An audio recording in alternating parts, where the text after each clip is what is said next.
Let's start. MTC 219, number 18. Dear Mr. Dennis Brown. Dennis Brown. We at G&D Restaurant are honored and delighted to invite you to our annual fall dinner. G&D Fall Dinner. The annual event will be held on October 1, 2021 at our restaurant. 2021101. At the event, we will be introducing new wonderful dishes that our restaurant will be offering soon. These delicious dishes will showcase the amazing talents of our gifted chefs.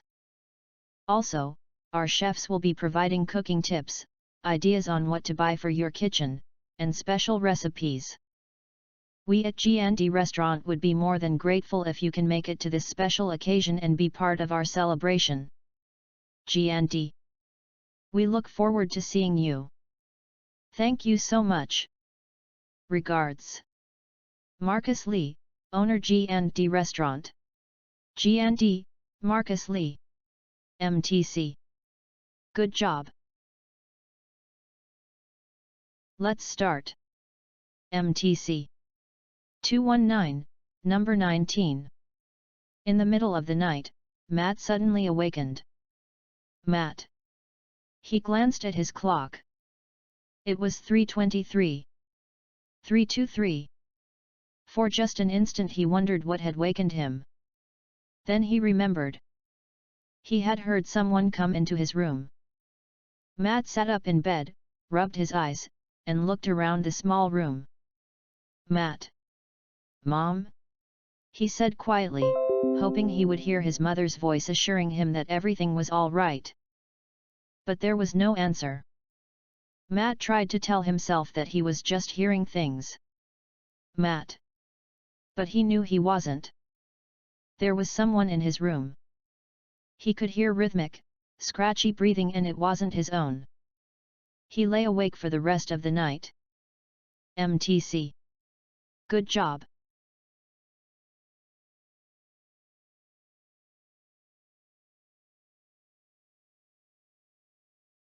Let's start. MTC 219, number 20. As you set about to write, it is worth reminding yourself that while you ought to have a point of view, you should avoid telling your readers what to think. Try to hang a question mark over it all. This way you allow your readers to think for themselves about the points and arguments you're making. As a result, they will feel more involved, finding themselves just as committed to the arguments you've made and the insights you've exposed as you are. You will have written an essay that not only avoids passivity in the reader, but is interesting and gets people to think. MTC. Good job.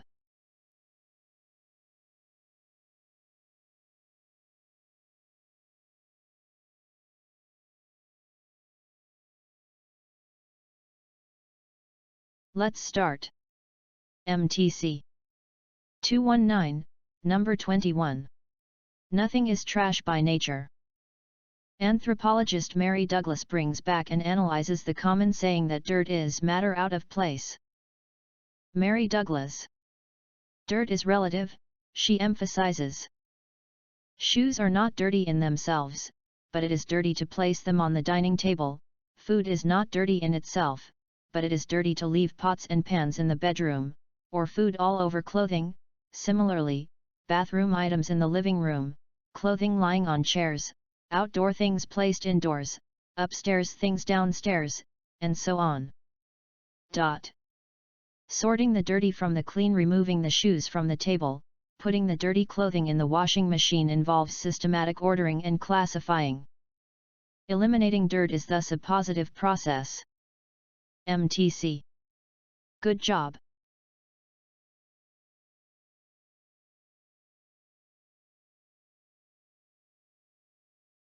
Let's start.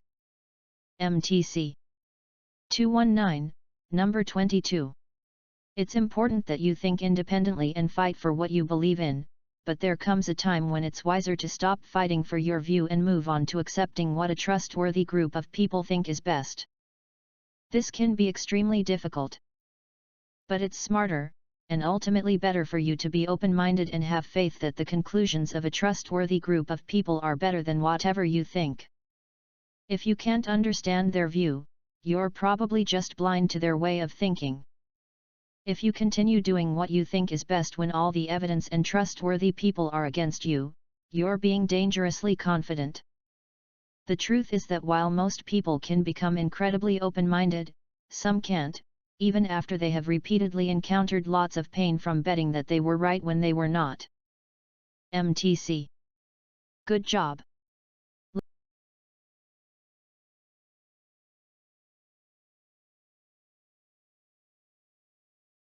Let's start. MTC 219, number 23. Vegetarian eating is moving into the mainstream as more and more young adults say no to meat, poultry, and fish. According to the American Dietetic Association, approximately planned vegetarian diets are healthful, are nutritionally adequate, and provide health benefits in the prevention and treatment of certain diseases. American Dietetic Association. But health concerns are not the only reason that young adults give for changing their diets. Some make the choice out of concern for animal rights. When faced with the statistics that show the majority of animals raised as food live in confinement, many teens give up meat to protest those conditions. Others turn to vegetarianism to support the environment. Meat production uses vast amounts of water, land, grain, and energy and creates problems with animal waste and resulting pollution. MTC. Good job.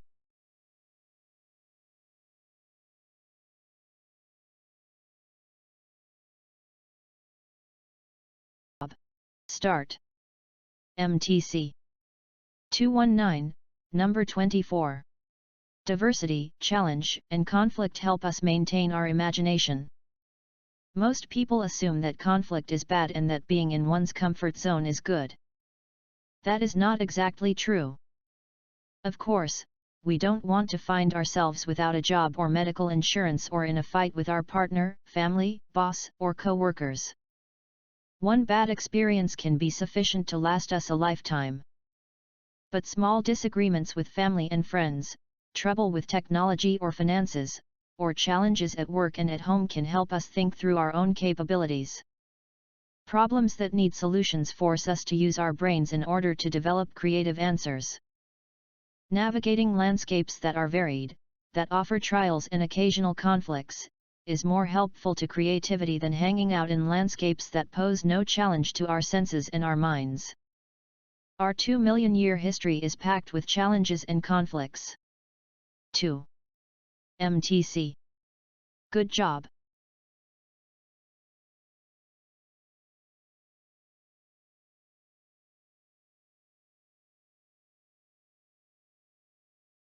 Let's start. MTC 219, number 26. Paul Laurence Dunbar, an African-American poet, was born on June 27, 1872. Paul Laurence Dunbar 1872627.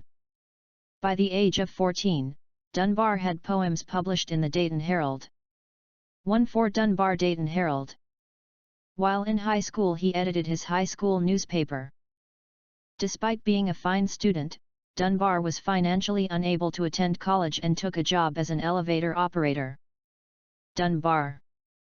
In 1893, Dunbar published his first book, Oak and Ivy, at his own expense. 1893 Dunbar Oak and Ivy. In 1895, he published the second book, Majors and Minors, which brought him national and international recognition. 1895, Majors and Minors. The poems written in standard English were called majors, and those in dialect were termed minors. Majors, minors. Although the major poems in standard English outnumber those written in dialect, it was the dialect poems that brought Dunbar the most attention. Majors, Dunbar. MTC. Good job.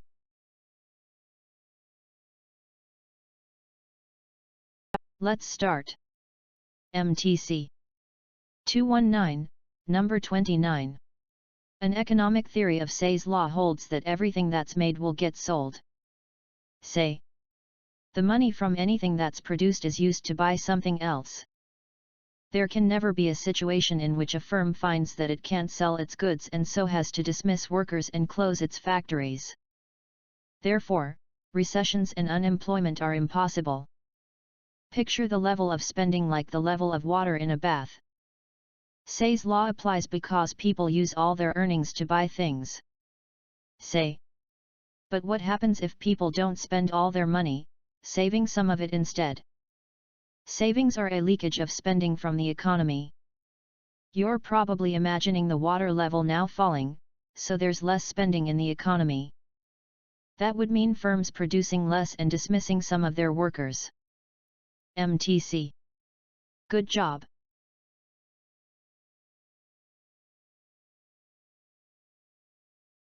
Let's start. MTC 219, number 30. Hunting can explain how humans developed reciprocal altruism and social exchange. Humans seem to be unique among primates in showing extensive reciprocal relationships that can last years, decades, or a lifetime. Meat from a large game animal comes in quantities that exceed what a single hunter and his immediate family could possibly consume. Furthermore, hunting success is highly variable. A hunter who is successful one week might fail the next. These conditions encourage food sharing from hunting. The costs to a hunter of giving away meat he cannot eat immediately are low because he cannot consume all the meat himself and leftovers will soon spoil. The benefits can be large, however, when those who are given his food return the generous favor later on when he has failed to get food for himself. In essence, hunters can store extra meat in the bodies of their friends and neighbors. MTC. Good job.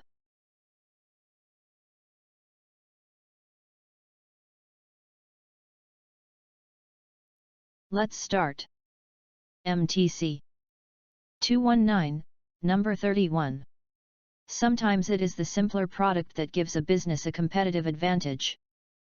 Until recently, bicycles had to have many gears, often 15 or 20, for them to be considered high-end. 1520. But fixed-gear bikes with minimal features have become more popular, as those who buy them are happy to pay more for much less.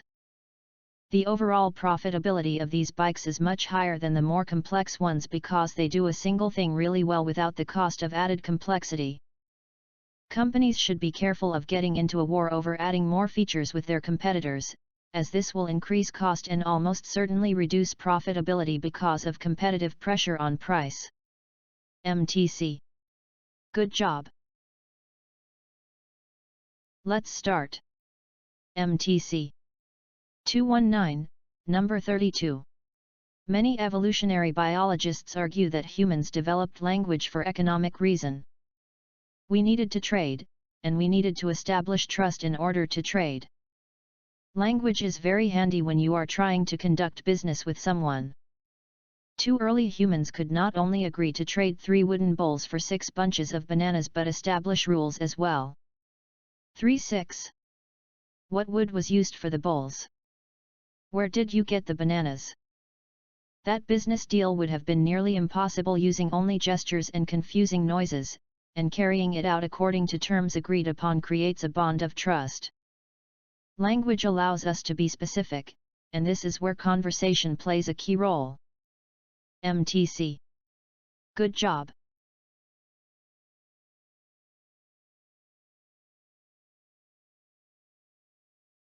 Let's start.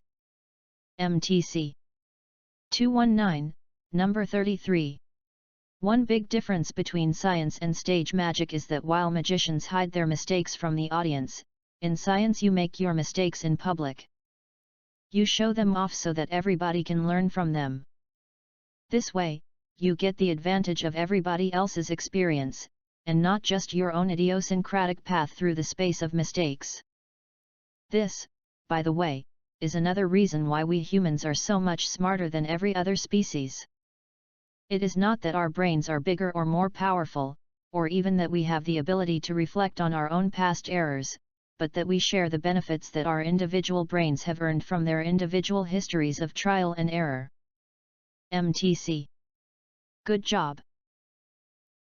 Let's start. MTC 219, number 34. The last 2 decades of research on the science of learning have shown conclusively that we remember things better, and longer, if we discover them ourselves rather than being told them. 20. This is the teaching method practiced by physics professor Eric Mazur. Eric Mazur. He doesn't lecture in his classes at Harvard. Instead, he asks students difficult questions, based on their homework reading, that require them to pull together sources of information to solve a problem. Mazur doesn't give them the answer, instead, he asks the students to break off into small groups and discuss the problem among themselves. Mazur. Eventually, nearly everyone in the class gets the answer right, and the concepts stick with them because they had to find their own way to the answer. MTC. Good job.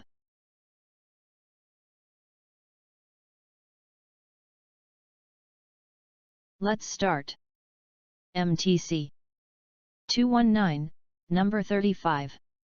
The Zeigarnik effect is commonly referred to as the tendency of the subconscious mind to remind you of a task that is incomplete until that task is complete.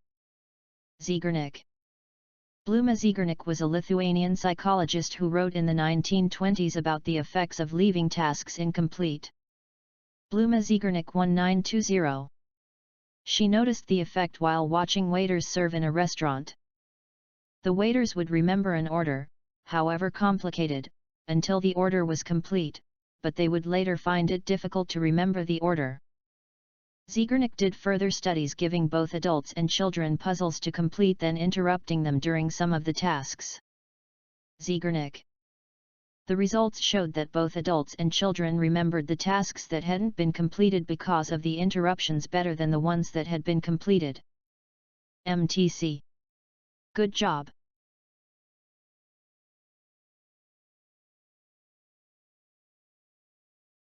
Let's start. MTC. 219, number 36.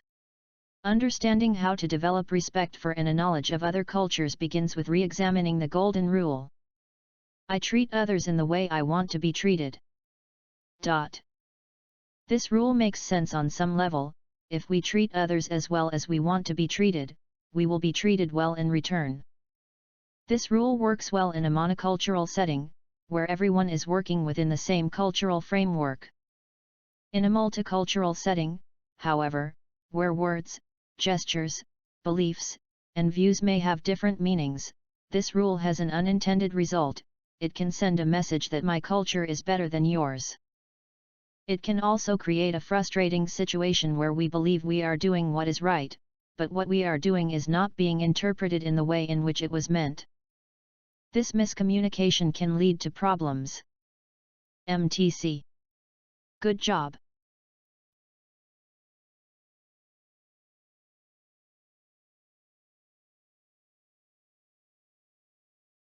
Let's start.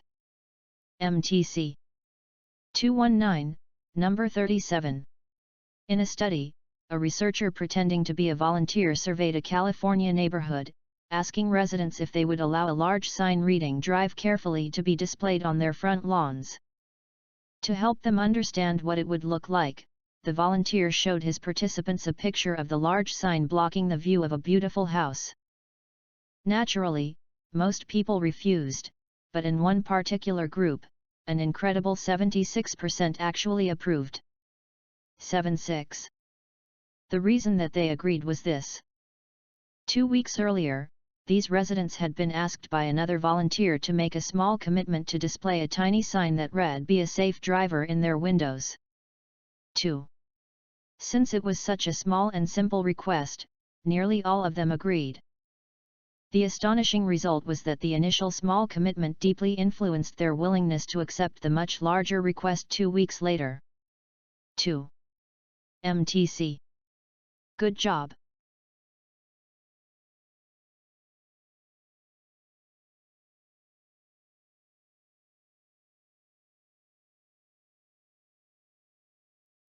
Let's start.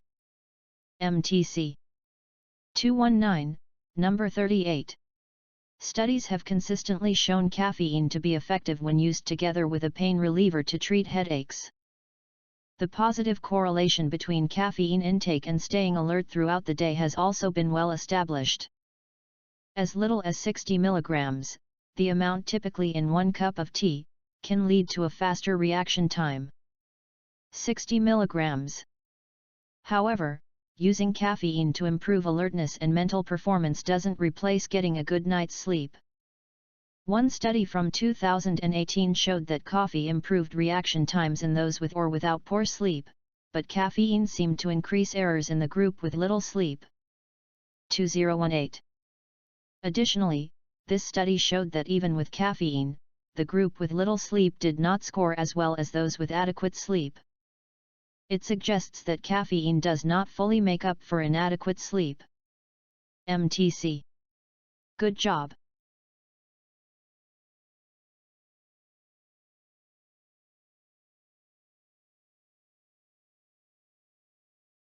Let's start. MTC. 219, number 39. Rewarding business success doesn't always have to be done in a material way. A software company I once worked for had a great way of recognizing sales success. The sales director kept an air horn outside his office and would come out and blow the horn every time a salesperson settled a deal. The noise, of course, interrupted anything and everything happening in the office because it was unbelievably loud. However, it had an amazingly positive impact on everyone. Sometimes rewarding success can be as easy as that, especially when peer recognition is important. You should have seen the way the rest of the sales team wanted the air horn blown for them. MTC. Good job. Let's start. MTC. 219, number 40. Nancy Lowry and David Johnson conducted an experiment to study a teaching environment where 5th and 6th graders were assigned to interact on a topic. Nancy Lowry, David Johnson 5-6. With one group, the discussion was led in a way that built an agreement. With the second group, the discussion was designed to produce disagreements about the right answer. Students who easily reached an agreement were less interested in the topic, studied less, and were less likely to visit the library to get additional information. The most noticeable difference, though, was revealed when teachers showed a special film about the discussion topic, during lunchtime. Only 18% of the agreement group missed lunchtime to see the film, but 45% of the students from the disagreement group stayed for the film. 1845. The thirst to fill a knowledge gap, to find out who was right within the group, can be more powerful than the thirst for slides and jungle gyms. MTC. Good job.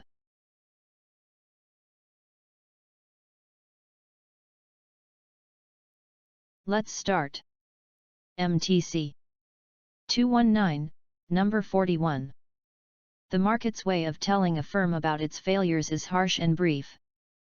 Not only are complaints less expensive to handle, but they also can cause the seller to improve. The seller may learn something as well. I remember a cosmetics company that received complaints about sticky sunblock lotion. At the time, all such lotions were more or less sticky, so the risk of having customers buy products from a rival company was not great. But this was also an opportunity. The company managed to develop a product that was not sticky and captured 20% of the market in its first year. 20. Another company had the opposite problem. Its products were not sticky enough. The company was a Royal Post Office in Europe and the product was a stamp. Royal Post Office. The problem was that the stamp didn't stick to the envelope. Management contacted the stamp producer, who made it clear that if people just moistened the stamps properly, they would stick to any piece of paper. What to do? Management didn't take long to come to the conclusion that it would be more costly to try to educate its customers to wet each stamp rather than to add more glue. The stamp producer was told to add more glue and the problem didn't occur again. Since it is better for the firm to have buyers complain rather than go elsewhere, it is important to make it easier for dissatisfied customers to complain. MTC. Good job. Let's start. MTC 219, number 43. A rich merchant lived alone in his house. Knowing that he was the only person living in the house, he was always prepared in case thieves came to his house. So, one day, when a thief entered his home, he remained calm and cool. Although he was awake, the merchant pretended to be in a deep sleep. He lay in bed and watched the thief in action. The thief had brought a new white sheet with him to carry away the stolen goods. He spread it out on the floor with the idea of putting all it away. While he was busy gathering expensive-looking items from the merchant's luxurious house, the merchant quickly got out of the bed. Then he replaced the new white sheet with a similar-looking white sheet, which was much weaker and much cheaper than the thief's one. He then lay down and pretended to be asleep. When the thief had finished collecting as many valuables as he could, he hurriedly tied a knot in the white sheet which he thought was his. The merchant meanwhile ran out into the garden and yelled, "Thief! Thief!" with all the air in his lungs. The thief got nervous and quickly lifted the sheet. To his surprise, the thin white sheet, filled with stolen goods, was torn apart. All the stolen goods fell down on the floor, creating a very loud and unpleasant noise. Seeing many people run towards him, the thief had to give up on all of the stolen goods. Leaving the goods behind in the house, he ran away in a hurry, saying under his breath, "This man is such a skillful merchant, he is a businessman to the core. He has not only managed to save his valuables but has also taken away my new sheet. He has stolen from a thief." As he said that to himself, he ran away from the house. MTC. Good job!